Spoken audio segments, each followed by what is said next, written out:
Namo tassa bhagavato arahato sama sambuddhassa. Namo tassa bhagavato arahato sama sambuddhassa. Namo tassa bhagavato arahato sama sambuddhassa. Terpujilah Sang Yang Adi Buddha, para Buddha, Bodhisattva, dan Mahasatwa. Kapisata, Kawantu Data. Semoga semua makhluk turut berbahagia. Kembali lagi, sebelumnya terimalah salam Buddhis dalam Dharma. Namo Sang Yang Adi Buddhaya, Namo Buddhaya. Selamat pagi semuanya, selamat siang juga yang di Indonesia bagian Barat sudah menjelang siang. Selamat pagi yang di sini, karena saya lihat tadi ada beberapa yang dari Medan juga bergabung. Jadi pada kesempatan yang berbahagia ini, saya mendapatkan satu waktu yang sangat berharga untuk berbagi dhamma bersama teman-teman yang berada di Papua. Walaupun mungkin dalam kondisi yang Indonesia bahkan seluruh dunia dalam kondisi yang harus nyaman di rumah, tetapi tidak menutup kemungkinan, tidak menghalangi kita untuk tetap belajar dhamma, berlatih, mengembangkan punya dhamma kita, pengetahuan dhamma kita di dalam kehidupan sehari-hari kita. Justru di dalam kondisi-kondisi yang seperti ini, kita sebagai umat Buddha memiliki satu kesempatan yang sangat baik dalam hal spiritual. Utamanya di mana kita sebagai umat Buddha yang sudah mungkin begitu lama mempraktekkan, mempelajari Buddha Dhamma, mempelajari Buddha Dhamma pada khususnya sudah kita membaca buku-buku Dhamma, sudah kita sering mendengarkan Dhamma. Di saat-saat inilah saat yang langka, waktu yang langka, yang terjadi mungkin dalam kehidupan kita, bahkan kakek, nenek, bapak kita, sampai sekarang kejadian ataupun kondisi seperti ini, wabah COVID-19 atau virus corona ini, dalam kehidupan manusia terjadi beberapa ratus tahun sekali.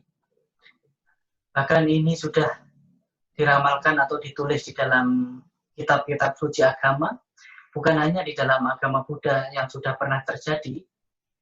Memang di dalam agama Buddha, utamanya dalam riwayat-riwayat para Buddha, pada zaman Sang Buddha sendiri, kondisi-kondisi yang sulit seperti ini, wabah penyakit seperti ini pernah terjadi. Maka di situ juga muncul sutta yang berjudul Ratana Sutta. Di situ itu adalah sejarah karena munculnya penyakit-penyakit seperti ini, maka muncul Paritaratana Sutta. Dan juga di dalam kitab-kitab suci lainnya, di dalam agama Islam juga ada di situ tertuliskan akan ada muncul sesuatu ujian-ujian bagi umat manusia beberapa ratus tahun dalam jangka waktu yang tidak diprediksi. Di situ juga ada. Jadi ini sebenarnya sesuatu hal yang alami di dalam kehidupan, siklus kehidupan manusia itu sendiri. Tetapi kebanyakan orang tidak suka menghadapi kenyataan hidup yang mungkin tidak diprediksi, yang mungkin sulit. Nah, lebih suka kita itu menidurkan diri dalam sensasi palsu atau kondisi-kondisi yang sudah kita nikmati selama ini, atau dalam tidur kita, dalam khayalan kita. Ya, bedanya di sini bedanya kita dalam kondisi saat ini dengan Sang Buddha waktu itu. Kalau Sang Buddha waktu itu begitu gelisah ketika keluar melihat kondisi-kondisi di luar istana, melihat orang tua sakit, mati, terutama itu adalah kondisi-kondisi yang sangat menggoncangkan batin beliau seorang Pangeran Siddhartha. Tetapi berbeda dengan kita yang masih putu jana, yang masih belajar, murid sebagai pengikut Sang Buddha atau murid Sang Buddha itu sendiri, kita merasa goncang batin kita justru ketika kita tidak boleh keluar rumah sama sekali. Ya. Inilah sebenarnya perbedaan kita dengan Sang Buddha waktu itu. Pangeran Siddhartha tepatnya. Pangeran Siddhartha merasa batinnya goyah, merasa batinnya terenyuh ketika beliau melihat kondisi di luar istana, melihat orang tua sakit dan mati. Beliau melakukan satu perenungan yang sangat dahsyat sekali, sehingga beliau memutuskan untuk meninggalkan istana dan mencari perenungan terhadap batinnya sendiri. Begitu juga dengan kita, Bapak Ibu dan saudara-saudara Dharma, ketika kita dihadapkan pada kondisi di mana yang keseharian kita selalu keluar dari istana kita, karena rumah adalah istana kita masing-masing, wihara ataupun apapun yang menjadi tempat tinggal kita keseharian, kita harus di dalam benar-benar terus tidak melihat kondisi-kondisi ramai luar yang seharusnya kita bisa tenang, tetapi justru malah bisa membuat batin kita bergejolak, kondisi batin kita menolak di dalam diri kita.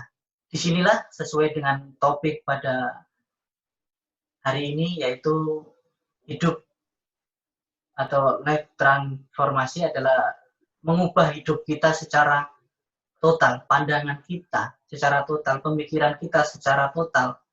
Bukan kita mengubah kondisi yang di luar diri kita, yang sudah terjadi saat ini, kita tidak bisa benar-benar mengubah. Tapi bagaimana kita bisa mengubah diri kita, mengubah kondisi batin kita, menyesuaikan, membiasakan seperti kondisi yang wajar sebenarnya yang sudah terjadi pada saat ini.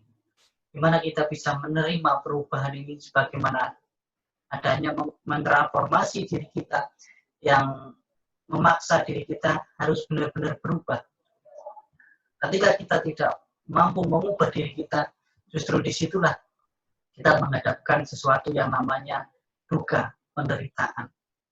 Penderitaan ini sendiri sebenarnya inilah waktu kita benar-benar untuk mengamati kebenaran yang pertama di dalam ajaran Buddha, yaitu duka atau pergulatan atau kegundahan. Nah, duka, parinya, dikenal dengan parinati, atau sudah dikenal bahwa kita sekarang benar-benar sudah duka parinyati, sudah mengenal duka itu sendiri, sudah punya duka, sudah memiliki duka di dalam diri kita. Kalau kita benar-benar menolak karena tidak sesuai dengan kondisi yang seperti biasa di dalam kehidupan kita, oh ternyata seperti ini. Istilahnya kita latihan mengamati penderitaan di dalam diri kita seperti apa yang diamati oleh Pangeran Siddhartha ketika meninggalkan istana. Kalau kita ini benar-benar di dalam istana, timbul penderitaan, timbul duka, tetapi Pangeran Siddhartha waktu itu keluar istana, timbul suatu kegundahan. Ya, duka atau penderitaan ini sering saya artikan dengan kegundahan. Karena kondisi mental, kondisi batin, kondisi pikiran kita yang tidak sesuai kenyataan. Disinilah duka. Duka itu sesuatu yang tidak pas, sesuatu yang tidak sesuai dengan keinginan kita. Timbul duka. Di situ kita merasakan bahwa kebenaran yang pertama di dalam 4 kebenaran Arya, duka, penderitaan, di situ benar-benar muncul. Ketidakpuasan benar-benar muncul di dalam diri kita. Oh, ternyata seperti itu. Kita baru menyicipi sedikit saja tentang duka di dalam kehidupan kita ini. Ya, sedikit saja, mungkin belum duka yang benar-benar mendalam di dalam perenungan batin kita. Belum benar-benar melihat orang lain menderita, makhluk lain menderita, bahkan diri kita yang sesungguhnya terlahir dalam sebuah balut-balut baju penderitaan itu sendiri, kita sekarang menyadari benar-benar menderita. Kemudian kita sudah tahu di sini, kita benar-benar menyelami duka samudayo atau duka samudaya, sumber duka itu sendiri. Duka samudaya pahana, diatasi, dilepaskan. Ya, jadi kita di sini sudah mengetahui sumber dari duka itu sendiri.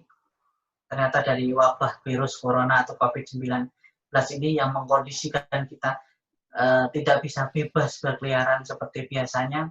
Di sini kita udah tahu sebabnya. Oh, sebabnya dari luar diri kita dan dikondisikan oleh batin kita sendiri, dikondisikan oleh pikiran kita sendiri yang membuat kita menderita. Ternyata penolakan saya lah kondisi karena saya masih terlahir sebagai manusia, karena saya masih di dalam kondisi yang tersusun, yang tidak kekal ini, maka saya hari ini saat ini menghadapi yang namanya duka samudaya. Sumber duka itu benar-benar hadir di dalam kehidupan saya. Kenapa ini terjadi? Karena masih adanya tanha, ya, tanha di dalam diri kita. Ya mungkin kalau orang-orang yang sudah menjalani kondisi yang seperti ini, yang sudah biasa di rumah setiap harinya, yang sudah biasa mungkin menyendiri di rumah ataupun di wihara, ataupun yang sudah biasa mengikuti pelatihan retreat, justru malah menjalani atau memaknai waktu-waktu yang seperti ini benar-benar untuk berlatih, untuk mengembangkan batin, untuk kembali mungkin membaca buku-buku dhamma yang selama ini sudah kita baca, ya, mendengarkan audio-audio dhamma dengan memanfaatkan ikut serta dalam sharing dhamma seperti yang kita lakukan pada hari ini. Itu adalah kita sebagai orang yang mengubah kehidupan kita di kondisi yang mungkin sulit bagi masyarakat pada umumnya, tetapi menjadi berkah bagi kita. Bahwa apapun yang terjadi di dalam kehidupan kita ini, ada hal yang patut kita syukuri. Seburuk apapun kondisi di dalam hidup kita ini, di dalam alam semesta ini, ada hal-hal yang patut kita syukuri. Ya, kembali lagi kepada tadi, bahwa duka muncul di dalam diri kita karena penolakan, karena masih adanya tanha. Apa sih tanha itu sendiri? Tanha di sini adalah nafsu, keinginan. Jadi dinamakan samudaya, atau karena itu merupakan sebuah timbulnya duka. Nafsu, keinginan kita untuk selalu kembali seperti kondisi yang normal, yang biasanya, yang kita tidak bisa mengkondisikan ini normal seperti biasa. Inilah yang dinamakan samudaya, karena itu merupakan sebab dari timbulnya duka. Samudaya yang pertama, ada 3 macam tanha itu sendiri, atau dalam bahasa kasarnya kebodohan. Kebodohan bukan berarti kebodohan secara intelektual, tetapi di sini tanha adalah ketidaktahuan secara batiniah. Nah, di sini kamatannya, nafsu, keinginan terhadap objek kemelekatan, karena kita terlalu melekat atau terlalu menikmati. Ya, Bapak Ibu terlalu menikmati, mungkin pagi-pagi seperti ini sudah jogging, sudah jalan-jalan kemana, yang mungkin biasanya menikmati ke wihara bersama teman-teman rame-rame, makan-makan dulu sebelum kebaktian, tapi pagi hari ini kita bangun tidur langsung buka laptop, buka HP, mungkin kondisinya berbeda. Kemudian tanha yang kedua, nafsu, keinginan untuk menjadi ini dan menjadi itu. Di saat kondisi yang seperti ini, Bapak Ibu dan saudara-saudara semua, keinginan-keinginan yang berlebihan untuk kita mungkin, oh saya bisa pergi ke sana, mungkin bisa keluar rumah, jalan-jalan, dan lain sebagainya, yang sebenarnya kita sendiri tahu tidak bisa, kita memaksakan batin kehendak kita untuk seperti itu, seperti ini, harus seperti itu, harus seperti ini. Inilah yang membuat penderitaan di dalam diri kita. Kemudian tanha yang ketiga, wibawa tanha atau nafsu, keinginan untuk menjadi ini, menjadi itu. Samanya untuk menjadi ini, menjadi itu. Kita mau ini, mau itu, di dalam kondisi yang terbatas saat ini, tapi keinginan kita ketika berlebihan, di situ sebenarnya kita benar-benar istilahnya mengalami satu gejolak-gejolak batin di dalam diri kita. Yaitu tadi Bapak Ibu, beberapa hal yang menyebabkan kita menderita. Kemudian sekarang bagaimana sih kita membebaskan diri kita dari penderitaan-penderitaan yang mungkin sederhana itu? Yang pertama adalah kita harus benar-benar menerima kondisi yang ada sebagaimana adanya. Transformasi kehidupan kita yang kita benar-benar diubah untuk menjalani kehidupan yang baru. Di sini kita memasuki fase-fase kehidupan yang baru, memasuki masa tenang, kehidupan yang tenang. Ya, ini ibaratkan kalau para bante itu, ini memasuki wasa yang sesungguhnya. Ya, Bapak Ibu, selama ini menjadi seorang biku, menjadi seorang samana, menjadi pakai jubah ini, selama masa wasa mungkin masih ada kegiatan, kadang malah masih ceramah dan lain sebagainya, masih kegiatan-kegiatan yang justru malah semakin padat di masa-masa itu. Tetapi Bapak Ibu, perlu diketahui umat Buddha, di masa pandemi atau COVID-19 ini, para biku benar-benar berpuasa, bertempat tinggal di wihara. Ya, kita belajar kembali, mengajarkan kembali. Begitu juga kebetulan Bapak Ibu juga harus bersyukur. Disinilah Bapak Ibu belajar untuk memasuki masa-masa Anda. Memasuki masa Anda menjadi sebuah kepompong di dalam rumah Anda masing-masing. Ya, kalau ini bisa kita maknai dengan hal yang positif, ini sangat membantu sekali. Bapak Ibu saat ini, teman-teman semuanya, saat ini sedang menjadi kepompong di dalam kepompong, menjadi ulat di dalam kepompong. Memang tidak enak di dalam tempat yang sempit. Ya, ibaratkan ini kepompong mic ini di dalam tempat yang sempit, yang kita tidak bisa bergerak. Bagaimana kepompong itu di dalam tempatnya yang kecil, yang sulit itu begitu lama.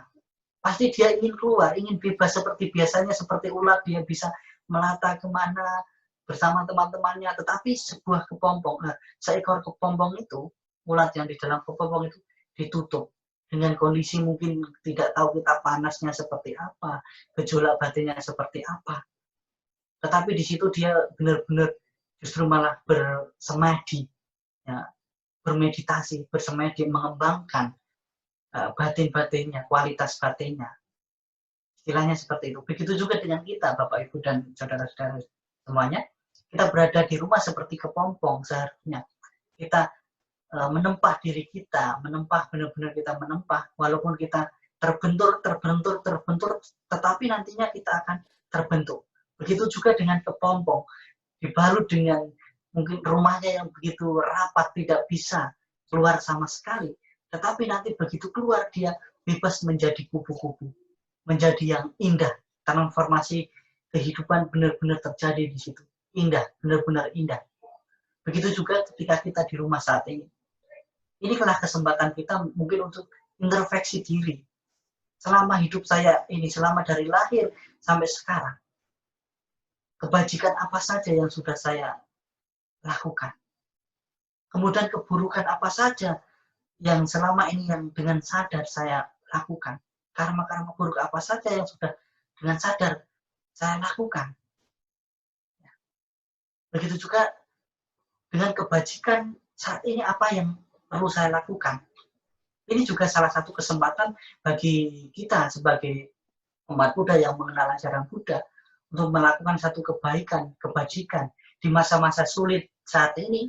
Sangat banyak teman-teman kita, sahabat-sahabat kita, masyarakat di sekitar kita yang sedang membutuhkan mungkin uluran tangan dari kita, ya, uluran tangan dari kita, kepedulian dari kita. Disinilah juga kesempatan kita benar-benar menanam kebajikan di ladang yang subur.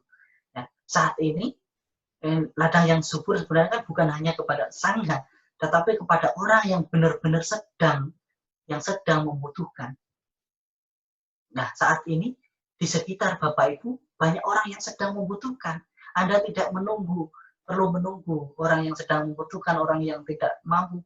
Saat ini orang benar-benar sedang membutuhkan. Disinilah kesempatan kita untuk menanam kebajikan kita. Walaupun mungkin, berarti saya saat ini kan dalam kondisi yang sulit, kondisi yang tidak mungkin usaha dan lain sebagainya kan menurun. Justru di sini Bapak Ibu kita diuji juga dengan keyakinan kita, dengan ketulusan hati kita, dengan kepedulian kita. Mungkin di saat kita memiliki, di saat usaha kita lancar, di saat kita memiliki harta benda dan materi yang berlebih atau melimpah, Bapak Ibu dengan mudah berbuat baik. Tetapi di saat yang sulit kita memiliki sedikit, kita bisa berbagi dengan mereka. Mungkin kita merasa memiliki, walaupun sedikit, kita bisa berbagi dengan orang lain. Disinilah yang namanya kita benar-benar simpati kepada orang lain. Turut merasakan atau turut istilahnya merasakan penderitaan makhluk lain. Merasakan apa yang dirasakan orang lain yang sedang menderita, bahkan diri kita sendiri. Mungkin kita masih memiliki sesuatu yang berharga atau sesuatu yang lebih untuk kita nikmati selama ini, tetapi orang lain yang benar-benar membutuhkan, kita bisa membantu mereka. Kalau seorang sufi itu seorang praktisi spiritual di dalam agama Islam, dia mengatakan, oh Tuhan, kalau memang neraka itu tempat penderitaan, taruhlah saya di sana, biarlah saya berkembang begitu besar, biarlah saya sendiri yang menderita, biarlah orang lain tidak memasuki tempat itu dan merasakan penderitaan itu. Begitu juga di dalam agama Buddha juga ada. Bagaimana praktik seorang bodhisattva. Bagaimana ketika melihat makhluk lain menderita, kita harus benar-benar ikut merasa penderitaan itu, benar-benar menolong, benar-benar membantu bagi mereka. Bahkan ada yang berikrar, memiliki ikrar, saya tidak mau bahagia yang benar-benar dulu kalau masih ada makhluk-makhluk lain di sekitar kita yang masih kekurangan, masih menderita. Ya, jadi itu Bapak Ibu dan saudara-saudari Dharma, disinilah kesempatan kita untuk life transformation, benar-benar mengubah kondisi kehidupan kita dalam kondisi saat ini, tetapi kita tidak menderita. Bagaimana kita bisa memaknai kondisi apapun yang terjadi di dalam kehidupan kita, mengubah kualitas diri kita, mengubah kualitas batin kita. Anggap saja ini menjadi satu teguran bagi kita semua, terutama bagi manusia di alam ini. Yang ini merupakan satu teguran bagi kita semua. Ya, mungkin itu materi dari Bante pada kesempatan yang berbahagia ini. Yang selanjutnya mungkin para teman-teman sedama bisa berbagi pengalaman ataupun tanya jawab. Kalau saya bisa menjawab, saya jawab. Kalau tidak bisa, nanti bisa dibantu Bante Sunanda, Bante Prawira juga ada di sini semuanya. Oke, terima kasih. Sekian. Nah. Ya, satu-satu. Terima kasih Bante Tirapunyo. Ya, sahabat terkasih, jika Anda ingin sharing atau bertanya kepada beliau, Bante berikan kesempatan, boleh chatting atau boleh bicara langsung ya. Oke, waktu dan tempat Bante berikan ke teman-teman karena kita masih punya waktu yang panjang. Silahkan. Oke, silahkan yang ingin. Silahkan. Nama budaya Bante ingin bertanya, bagaimana kita bisa merasakan penderitaan orang lain, peka terhadap orang lain? Swaha. Begitu Bante. Oke, jadi Bapak kepada yang bertanya, misalnya Mandarin ya, saya nggak bisa baca. Ya, pertanyaan bagaimana kita bisa merasakan penderitaan orang lain. Disinilah sifat meta karuna mungkin. Kita istilahnya di dalam hal kepedulian itu sendiri, Bapak Ibu, kita peduli terhadap orang lain itu sebenarnya kita sudah apa istilahnya ibah ya, kata-kata ibah ataupun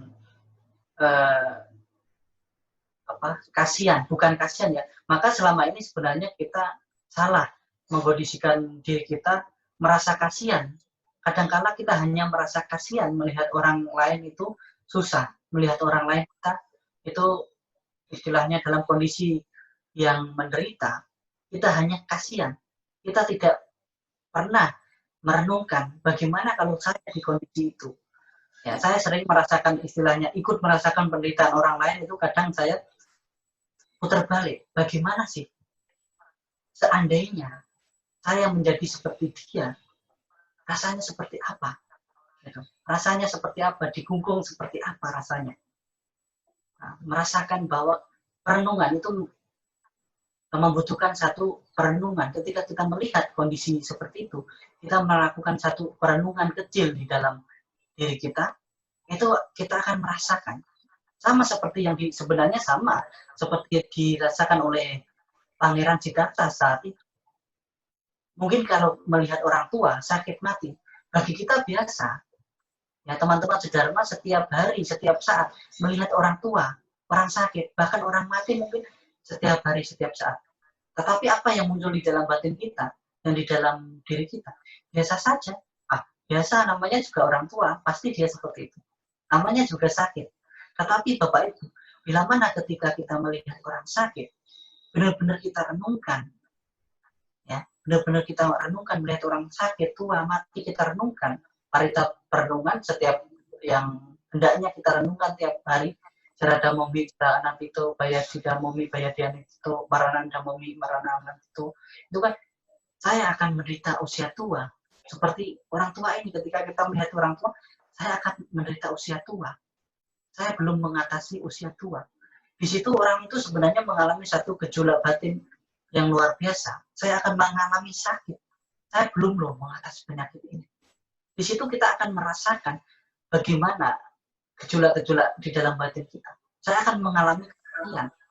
Saya belum mengatasi kematian itu.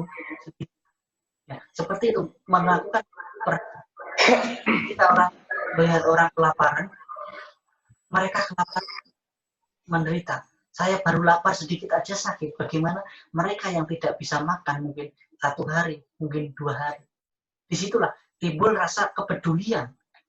Kepedulian muncul karena kita ikut serta dalam merasakan itu. Nah, sebenarnya bukan kasihan ya, kita melihat orang menderita itu, kalau kasihan itu justru malah dalam hati kecil kita timbul kesombongan, ego, bahwa saya itu lebih beruntung, lebih mulia. Kalau ini secara halus sebenarnya timbul kesombongan kita, tetapi simpati ikut serta dalam merasakan penderitaan orang lain itu timbul kepedulian kita terhadap orang lain, bahkan makhluk lain, kita akan membantu.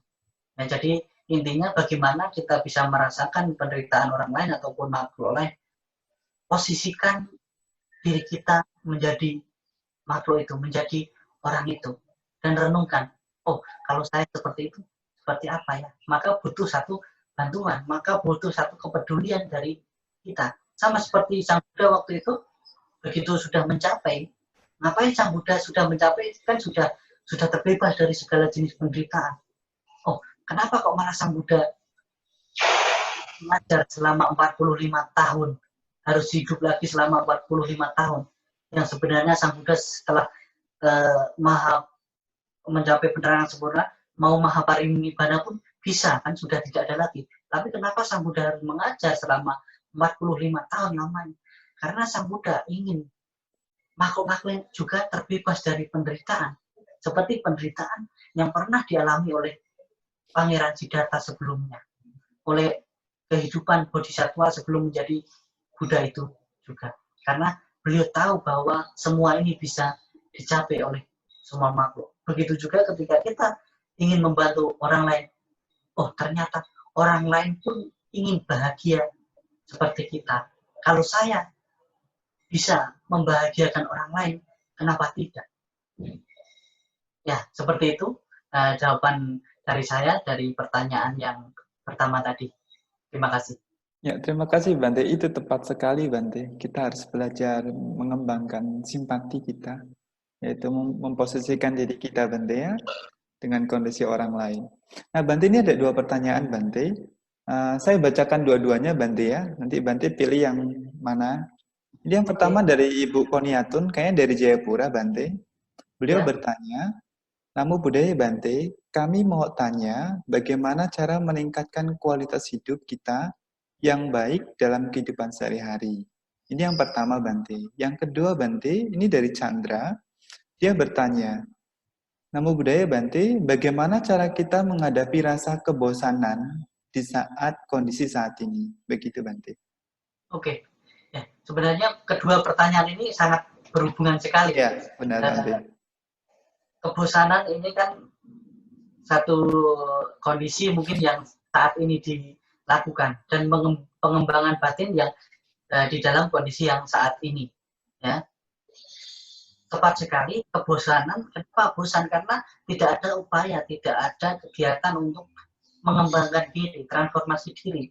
Nah, inilah kita sebagai umat Buddha khususnya, di mana kondisi-kondisi sulit ini kita pergunakan bukan hanya untuk, mungkin kalau yang biasanya, kondisi yang normal biasanya kita kan untuk mengembangkan secara material, secara duniawi, secara istilahnya kekayaan, harta benda, dan lain sebagainya. Tetapi di masa-masa sulit ini, kenapa kita bosan? Karena sudah terbiasa kita hanya mengembangkan kegembiraan ataupun hanya mengembangkan kekayaan yang bersifat materi, tetapi bukan kekayaan yang bersifat batin. Jadi mengembangkan kondisi yang positif di sini adalah ketika kita benar-benar mengembangkan kondisi batin kita. Bagaimana caranya? Ya sudah sangat jelas sebenarnya sih, dengan memperdalam ataupun mengembangkan pemahaman kita, pengembangan dhamma kita, pemahaman kita, yang biasanya kita sudah mengerti dhamma, tetapi dengan mempelajari kembali, dengan gabung di misalnya Zoom meeting seperti ini kan mempertajam atau meluruskan pandangan-pandangan pembelajaran dhamma kita. Itu juga upaya untuk mengembangkan kualitas batin kita, mengembangkan diri kita yang lebih baik. Ya, yang biasanya kita sudah pintar dalam mempelajari dhamma, tetapi belum benar-benar kita memahami, belum benar-benar kita mendapatkan satu titik temunya untuk istilahnya solusi-solusi kehidupan yang sulit seperti ini. Saya yakin bagi Bapak Ibu yang biasanya sudah sering belajar dhamma, yang sudah sering memahami dhamma itu bukan hanya sekedar pengetahuan intelektual, tetapi dipahami benar-benar. Saya yakin di dalam kondisi yang sulit seperti ini, benar-benar kita praktekkan, masuk di dalam sendi-sendi kehidupan kita. Oh, seperti yang saya pelajari biasanya, saya biasa belajar dhamma di wihara, pergi ke wihara mendengarkan Bante ceramah, kita harus menerima kondisi yang ada sebagaimana adanya. Oh, kita harus berusaha semaksimal mungkin. Ini langsung kita praktekkan di dalam kondisi kita, mengembangkan pengetahuan dhamma ke dalam praktek keseharian kita yang mungkin sulit ini, ya, yang sulit, serba sulit ini, kita bisa mempraktekkan benar-benar yang kita pelajari selama ini.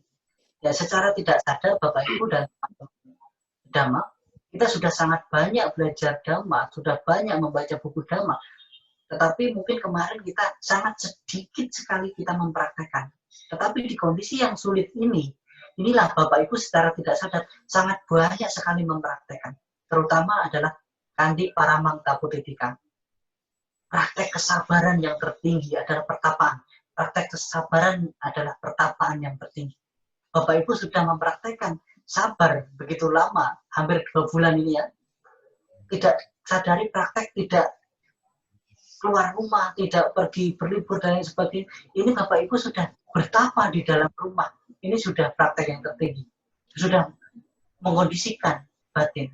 Yang biasa mungkin berbicara banyak kepada orang di luar sana, berbicara yang tidak penting, berbicara dusta, bahkan berbohong dan lain sebagainya pada orang di sekitar sana, ya, di luar sana, di masyarakat. Ya, mungkin saat ini Bapak Ibu hanya bisa berbohong di dalam rumah sama keluarga saja. Ini kan sudah mempersempit pikiran, ucapan yang mungkin biasanya buruk menjadi kecil. Kita bisa sadari, yang biasanya kita mau hanya di tempat ramai, hanya dengan banyak orang, sekarang kita bisa sepi, bisa jaga jarak. Nah, ini kan salah satu upaya untuk mengembangkan kualitas batin kita dengan benar. Secara tidak langsung, Bapak Ibu dan teman-teman Dharma semua, secara tidak langsung, sekarang kita juga sedang mengembangkan batin kita. Tetapi secara actionnya, yaitu dengan melakukan kebajikan, itu jangan sampai ketinggalan. Walaupun mungkin kondisinya terbatas, masih bisa kita melakukan kebajikan-kebajikan setiap saat, setiap waktunya di sekitar rumah kita. Mungkin, kalau sekarang kan gampang via transfer dan lain sebagainya, banyak mungkin sharing dhamma seperti hari ini kan membutuhkan istilahnya internet dan lain sebagainya. Mungkin bisa berdana ke wihara, mungkin tempat-tempat yang menyelenggarakan acara-acara seperti ini juga satu kebajikan. Jadi transformasi kehidupan kita dari yang biasa kita berdana langsung, tetapi sekarang berdana dengan niat yang tepat, dengan niat yang sungguh-sungguh bermanfaat bagi pembabaran dhamma, juga luar biasa. Karena pembabaran dhamma seperti ini, mungkin kalau undang Bante sekarang ke Papua mungkin agak susah, tetapi sekarang kita bisa mendengarkan saat ini. Mungkin kalau saya datang ke Manowari atau ke Sorong saat ini ya, ke Manowari lah misalnya, tidak sampai 51 orang di dalam salah itu. Sekarang 51 orang loh yang bergabung dengan kita. Ini kan merupakan satu momen, satu waktu yang luar biasa. Ya inilah, kalau orang bilang ada hikmah di setiap musibah. Musibah. Seperti itu. Jadi kita ubah kebosanan kita menjadi upaya-upaya untuk mengembangkan batin kita dengan cara mempraktekkan dhamma, mempelajari kembali dhamma, merenungi kembali dhamma yang sudah kita pelajari. Ya, mungkin demikian Pak jawaban dari kedua pertanyaan tadi. Ya, terima kasih Bante. Ini sangat indah sekali jawabannya ya. Bagaimana kita harus mengubah rasa kebosanan dalam diri kita dengan mengembangkan hal-hal positif dalam kehidupan sehari-hari. Ini Bante ada teman, namanya Mariani. Bante pernah berjumpa waktu Pak Baja. Nah, dia bertanya, Namo Buddhaya Bante, selamat pagi, salam ketemu di Zoom kembali. Apakah kita egois? Ini pertanyaannya Bante. Apakah kita egois kalau nggak peka terhadap penderitaan orang lain?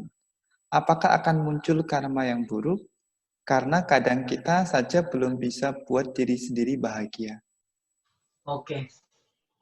Ya, ini perkataan ini sering sekali muncul di dalam kehidupan masyarakat. Hal simpel yang sering kita ungkapkan adalah, saya sendiri aja kurang kok Bante mau bantu orang lain. Nah, ini kan sama sebenarnya konteksnya itu sama seperti yang ditanyakan Ibu tadi. Kita sendiri aja sulit Bante. Bagaimana bisa membantu orang lain? Tetapi saya balikkan, kalau kita membantu orang lain aja merasa sulit, kapan kita akan keluar dari kondisi sulit kita yang seperti ini? Seperti ajaran Buddha istilahnya. Untuk kita benar-benar keluar dari sebab-sebab penderitaan, dari kelahiran-kelahiran kembali, kita harus benar-benar memutuskan sebab-sebab penderitaan itu sendiri. Kalau kita terus istilahnya terus beralasan, oh susah Bante praktek dhamma itu, apalagi menjalankan sila, apalagi meditasi. Kalau Anda merasa susah berlatihan, maka hidup kita akan makin susah lagi. Hidup kita aja susah. Bagaimana kita bisa mau istilahnya, kalau praktek dhamma aja kita merasa susah, bagaimana kita bisa mengatasi kondisi kehidupan kita yang menderita saat ini, yang susah saat ini. Ya, jadi istilahnya tidak ada karma buruk sih, kita tidak melihat tidak istilahnya tidak karma buruk kalau kita tidak ikut serta merasakan penderitaan orang lain. Tetapi di sini kan kita menyia-nyiakan kehidupan kita sebagai manusia, karena hidup itu kan harus menghidupkan. Kalau prinsip saya sih, kalau dalam bahasa Jawanya itu urip itu urup. Hidup itu harus menghidupkan. Kalau kita tidak peka kepada orang lain, tidak muncul rasa, kalau kasarnya sebenarnya, dalam bahasa kasarnya, tidak mungkin kita kasihan kepada orang lain. Tidak mungkin kita membantu orang lain. Sebenarnya bukan berarti kita tidak pernah ikut serta merasakan penderitaan orang lain, Bapak Ibu. Di mana ketika kita melihat orang lain menderita, kita merasa kasihan, itu sebenarnya kasar ya, kasihan. Itu sebenarnya sudah kita merasakan penderitaan itu sendiri. Kita sudah masuk ke dalam merenung hati, kasihan ya orang itu. Berarti sudah tahu bahwa dia menderita. Bahwa kita rasakan kasihan, berarti kan ada rasa yang tidak enak di dalam diri kita.